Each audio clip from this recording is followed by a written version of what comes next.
Hola, buenos días. Soy Ángel Aguinaga, profesor de programación de CIPSA Bilbao, y este es la segunda sesión del seminario de iniciación a microbótica que estamos realizando.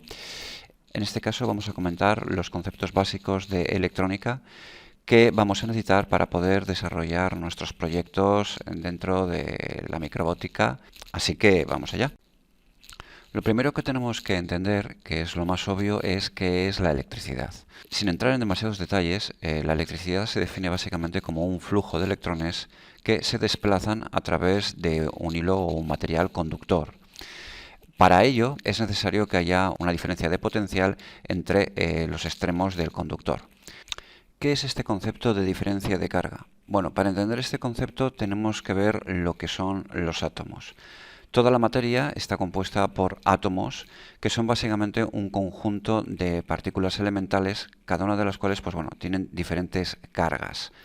En concreto, un átomo básicamente puede representarse de esta manera, es un modelo aproximado, en el cual tenemos por un lado un núcleo, en el cual tenemos por un lado los neutrones y los protones. Los protones son una partícula elemental que digamos que tienen una carga positiva. Y luego alrededor tenemos los electrones, que son partículas que están girando alrededor y que tienen una carga negativa. Los átomos, normalmente cuando están en un estado equilibrado, se caracterizan por tener el mismo número de protones que de electrones. Sin embargo, puede ocurrir que no esté equilibrado el número de protones y electrones. En el caso en el que un átomo tiene déficit de electrones, es decir, tiene menos electrones de los que debería, ese átomo se dice que está cargado positivamente. Sin embargo, si un átomo tiene más electrones de los que debería tener, se dice que está cargado negativamente. ¿Qué implica esto? Lo que implica es que los átomos que están cargados positivamente van a intentar ganar electrones para equilibrarse, mientras que los átomos que están cargados negativamente van a tender a perder los electrones para equilibrarse. Por tanto, los electrones van a ser un poco las partículas viajeras que van a ir de los átomos que están cargados negativamente, es decir, aquellos que tienen un exceso de electrones, hacia aquellos que están cargados positivamente, es decir, aquellos que tienen un déficit de electrones, para intentar que todos los átomos queden equilibrados. Esa diferencia de carga es la que provoca que los electrones fluyan, que en definitiva es la electricidad.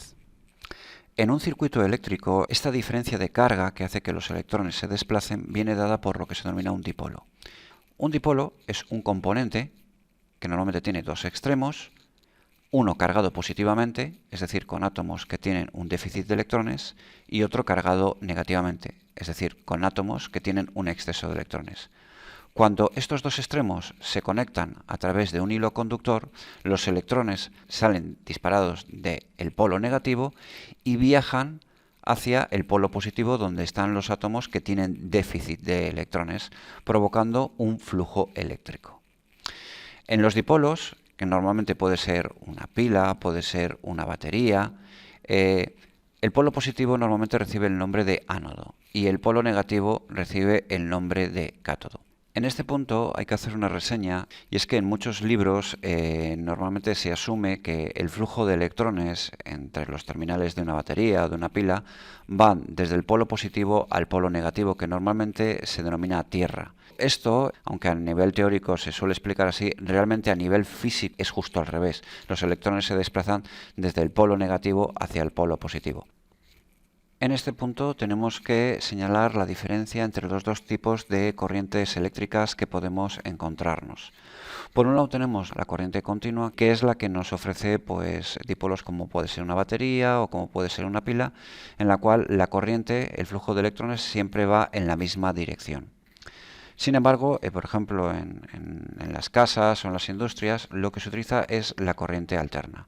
La corriente alterna se caracteriza porque el flujo de electrones no es continuo, sino que oscila en una dirección y otra a razón de una frecuencia de 50 o 60 hercios.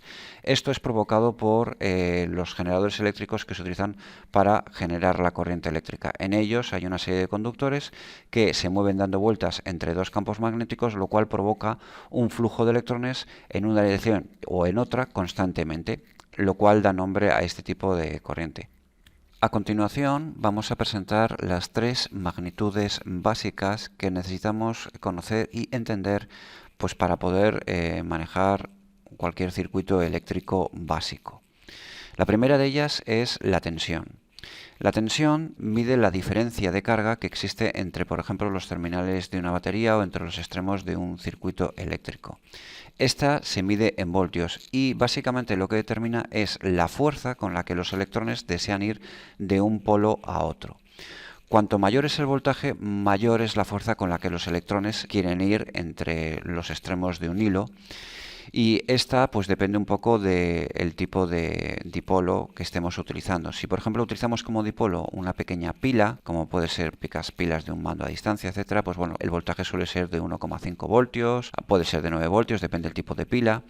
Las baterías, por ejemplo, de los coches, estas ya suelen ser de 12, 24 voltios y luego ya, por ejemplo, pues la instalación eléctrica de un domicilio, por ejemplo, pues depende del país, pues suele ser de 230 voltios y luego ya en ámbitos industriales se suelen utilizar tensiones de 400 voltios o incluso mayor, mucho más altas. Evidentemente, cuanto mayor es la diferencia de potencial que estamos manejando, mayor son las precauciones que tenemos que tener. De hecho, si la diferencia de potencial es suficientemente alta, incluso puede conseguirse que los electrones salten de un hilo a otro a través del aire, formando lo que se denomina un arco voltaico, básicamente un rayo de tormenta. Por tanto, siempre es importante tener precaución cuando se maneja la electricidad. En principio, pues para cuestiones de microvolts y tal, pues vamos a utilizar normalmente tensiones de 1,5, 3, 9 voltios, pero cuando ya se utilizan tensiones pues ya de varias decenas de voltios, es necesario siempre tener protección, utilizar guantes, materiales aislantes, pues para evitar sufrir una descarga eléctrica o un accidente. La siguiente magnitud que vamos a ver es lo que se denomina intensidad. La intensidad es una magnitud eléctrica que mide la cantidad de electrones que pasan en un determinado instante a través de un conductor y se mide en amperios. En el caso de componentes eléctricos como motores o LEDs, la intensidad, los amperios, determina la cantidad de corriente que ese dispositivo consume para poder funcionar. En el caso, por ejemplo, de una batería, los amperios determinan cuánta electricidad, cuánta corriente es capaz de suministrar a un circuito antes de descargarse. Es por esto, por ejemplo, que si nos fijamos en las pilas recargables, muchas veces suele venir con un indicativo indicando cuántos miliamperios horas es capaz de ofrecer antes de descargarse. Normalmente en microbótica vamos a utilizar componentes que van a consumir del orden de miliamperios. Por ejemplo, un LED suele consumir pues 20 miliamperios y en total pues normalmente un dispositivo como un Arduino o como una Raspberry pues suele tener un consumo de 1, 2, 3 amperios como máximo. Al igual que con la tensión, también se ha de tener cuidado con la intensidad. Si por ejemplo conectamos directamente los dos extremos de una pila o de una batería, provocaremos lo que se denomina un cortocircuito. Un cortocircuito se da cuando ambos extremos, al estar directamente conectados a través de un hilo conductor, favorece que todos los electrones del cátodo viajen directamente hasta el ánodo, provocando un flujo descontrolado de electrones. Esto, en el caso del conductor, puede provocar que se sobrecaliente y llegue a fundirse. En el caso de una pila o de una batería, un cortocircuito probablemente la dañaría, la descargaría demasiado rápido, lo cual incluso puede llegar a provocar en cierto tipo de baterías que se incendien, con lo cual es algo que debemos evitar a toda costa. Por último, vamos a ver la tercera magnitud básica, que es la resistencia. La resistencia es una magnitud eléctrica que se mide en ohmios y que básicamente lo que nos indica es la oposición de un material al flujo de electrones. En función de ello podemos distinguir los materiales en dos tipos, los conductores y los aislantes.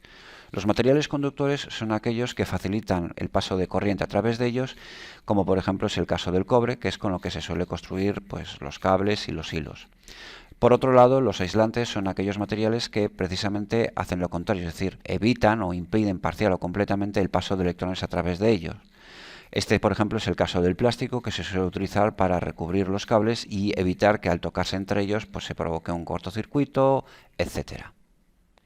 Esta magnitud está íntimamente relacionada con la tensión y la intensidad, ya que cuando un componente opone una resistencia al flujo de electrones a través de él, varía la intensidad en el circuito y también la diferencia de potencial, es decir, la tensión entre sus extremos. Esta relación está representada matemáticamente por la ley de Ohm.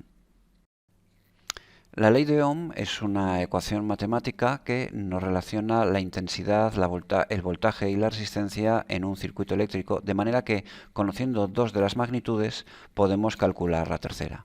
La ecuación tiene tres formas básicas y la primera es esta que vemos aquí, la cual nos indica que podemos obtener la intensidad, es decir, la cantidad de corriente que atraviesa un circuito, dividiendo la diferencia de potencial, es decir, la tensión entre sus extremos, entre la resistencia que opone el conductor al paso de la misma o el componente.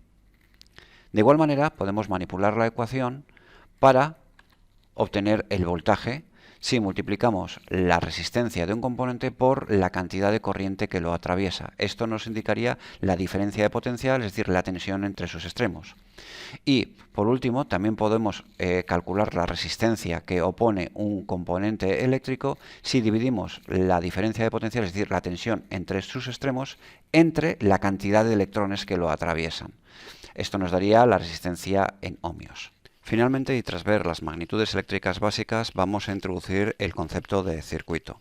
Entendemos un circuito como un conjunto de componentes eléctricos que tienen un dipolo, es decir, un elemento como puede ser una batería o una pila que tiene una diferencia de potencial, es decir, una tensión entre sus polos, y que al ser conectado a un hilo conductor pues provoca un flujo de electrones, provoca un flujo eléctrico que atraviesa diferentes componentes que vamos conectando a lo largo de ese hilo, como puede ser por ejemplo un interruptor que tendría la capacidad de abrir o cerrar el circuito, con lo cual permitiría o interrumpiría el flujo de electrones, y luego diferentes componentes que van a provocar un consumo eléctrico, es decir, van a dejar pasar a través de ellos una determinada cantidad de electrones, una intensidad, para convertirla en bien luz, en movimiento, en sonido, etcétera. Sería el caso de motores, LEDs, altavoces, etcétera.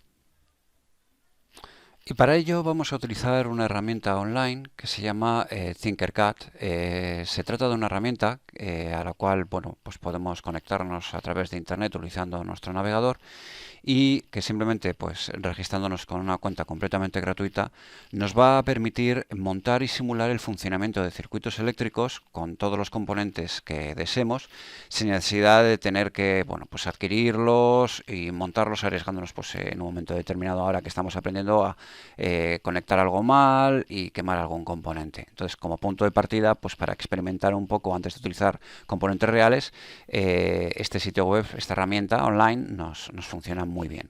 Vamos a ver un poquito cómo funciona. Bien, para ello abrimos el navegador, nos vamos a Google y buscamos Tinkercad. Y el primer link que nos sale, ahí está. Bien, pues este es el sitio web de Tinkercad. A partir de aquí, pues esta es una herramienta que nos va a permitir pues hacer tanto nuestros circuitos electrónicos, como también tiene capacidad para hacer diseños en 3D e incluso poder hacer programas, códigos para por ejemplo, nuestras placas de Arduino o el microbit, y poderlos probar y simular en este entorno sin necesidad de tener componentes reales. Bien, una vez llegados aquí, lo que tenemos que hacer pues es vamos a empezar a usar, y lo que nos va a pedir es que nos registremos, que nos creemos una cuenta personal. Para crear esa cuenta podemos, directamente podemos crear una cuenta de profesor, una cuenta de estudiante, o directamente crearnos una cuenta personal nuestra, para lo cual podemos utilizar nuestra cuenta de Google o una cuenta de Apple, o directamente utilizar una cuenta de correo personal que nosotros tengamos. Si por el contrario ya tenemos una cuenta creada, simplemente le damos iniciar sesión e introducimos nuestros datos. Una vez que ya hemos iniciado sesión, accedemos a lo que es el panel principal de la herramienta, y aquí a mano izquierda podemos ver varias pestañas: diseños 3D, circuitos, bloques de código. Bien, estas pestañas nos permiten acceder a los diferentes proyectos que hayamos podido crear ya dentro de la plataforma. Dentro de diseños 3D pues podemos hacer pequeños diseños en 3 dimensiones, orientados normalmente para luego ser impresos, por ejemplo, en impresoras 3D, etcétera. En la pestaña de circuitos podemos crear nuestros proyectos simulando circuitos eléctricos con componentes virtuales, pues para ver un poquito cómo funciona todo. Simplemente le damos a la pestaña y aquí nos van a salir los proyectos que ya tengamos hechos, si es que ya hemos hecho algún proyecto de antemano. Si acabamos de darnos de alta, pues esto nos aparecerá vacío, y pues para crear un nuevo proyecto simplemente pulsamos el botón crear nuevo circuito, y con ello se nos despliega un nuevo proyecto en el cual, pues bueno, vemos varias partes. Por un lado, esta sería la parte de edición, donde vamos a arrastrar todos nuestros componentes, todos los hilos, todo lo que queramos montar. Y luego en este lado tenemos los componentes electrónicos con los que, bueno, pues podemos construir nuestros circuitos.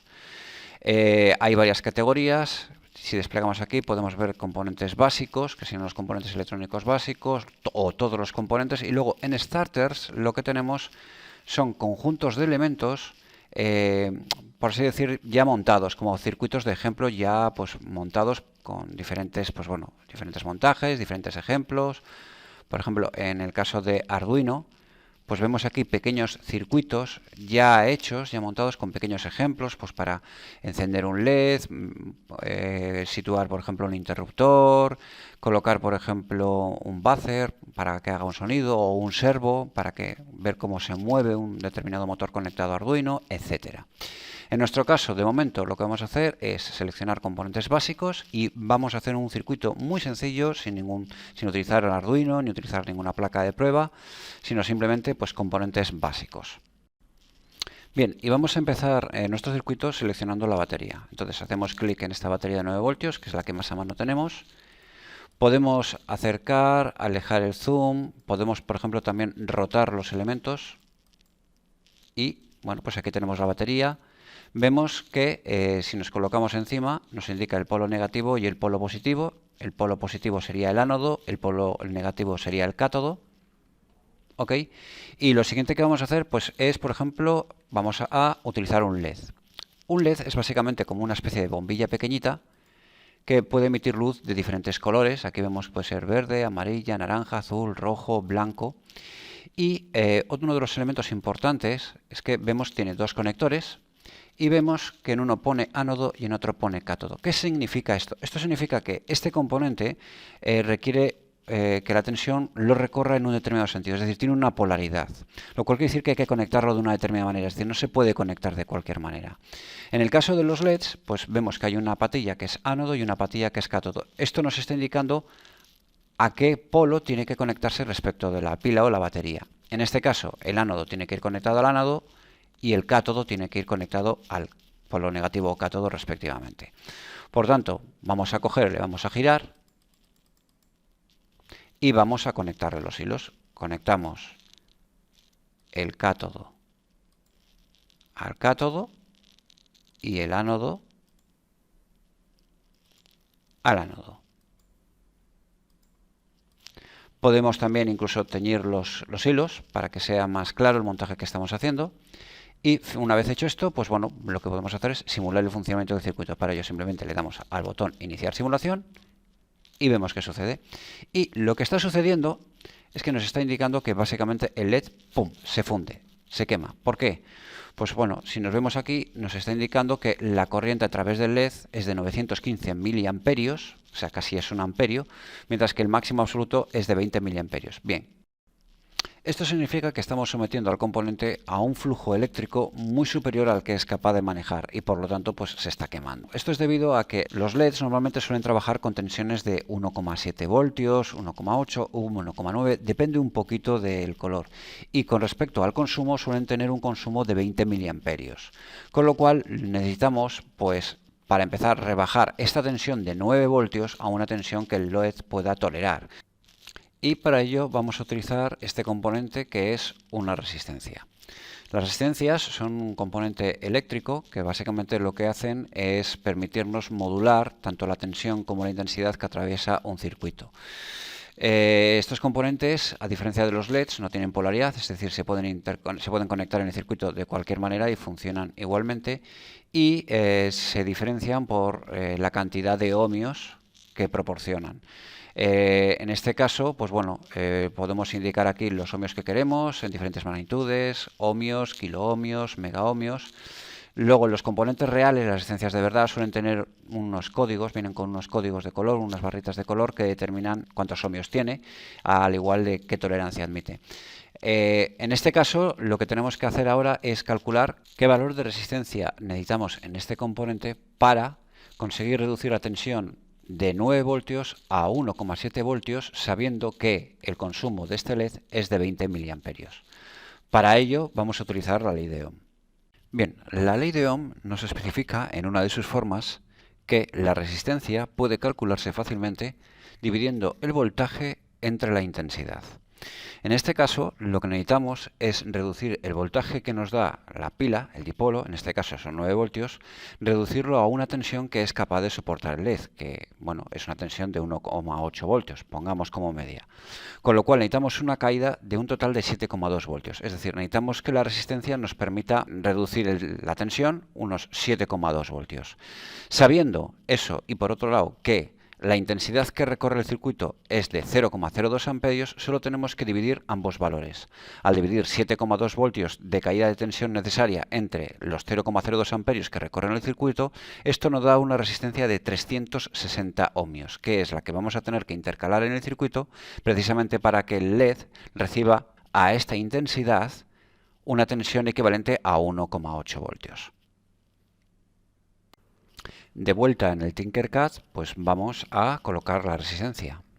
Así que la cogemos, la seleccionamos, le ajustamos la resistencia que hemos indicado, son 360 y, importante, seleccionar la magnitud, ohmios, no nos equivoquemos con kiloohmios o megaohmios. Añadimos los hilos, recordar que hemos dicho que este componente no tiene polaridad, con lo cual, a diferencia, por ejemplo, de los LEDs, se puede enchufar de cualquier manera. ¿Vale? Hecho esto, comprobamos 360 ohmios y iniciamos la simulación. Y ahí vemos cómo el LED ahora funciona correctamente, no se quema, está encendido. Si no queremos hacer los cálculos, también existen páginas web en las cuales, pues bueno, hay calculadoras online donde, dada la tensión y el tipo de LED, pues nos calcula directamente el valor de esta resistencia. En este caso, por ejemplo, esta página nos permite, ajustando el voltaje, es decir, el voltaje de la pila que vamos a utilizar o de la batería que vamos a utilizar, e indicando el tipo de LED, vamos a indicar un LED rojo que, bueno, pues nos lo establece como de 1,8 voltios, solo un LED. En la corriente 20 miliamperios, pues directamente ya nos calcula la resistencia, que serían 360 ohmios, que es lo que habíamos calculado. Veréis que aquí pone resistencia estándar. ¿Qué significa esto? Bueno, aunque en el Tinkercad nosotros podemos poner el valor de resistencia que nos dé la real gana, no tenemos ningún problema, la realidad es que las resistencias reales se hacen en ciertas magnitudes. Entonces, en concreto, no se fabrican resistencias de 360 ohmios. Se hacen en todo caso de 220, 330 y medidas superiores, con lo cual, en este caso en concreto, deberíamos utilizar, o podríamos, mejor dicho, utilizar una resistencia de 330 ohmios, que si bien no nos ajusta el voltaje de manera exacta, sí que entraría dentro de los parámetros de tolerancia que el LED tiene para poder funcionar, con lo cual, pues sería perfectamente seguro colocar una resistencia real de 330 ohmios si implementáramos este circuito con componentes reales. Y con esto hemos llegado al final de este segundo seminario de Introducción a Microbótica, en el cual hemos visto los conceptos básicos y magnitudes básicas de electrónica que necesitamos conocer pues, para poder iniciarlos y hacer nuestros pequeños proyectos de microbótica con nuestras placas Arduino, etc. Espero que os haya servido, que hayáis aprendido cosas y nada, sin más, nos vemos hasta la próxima entrega. Estar atentos.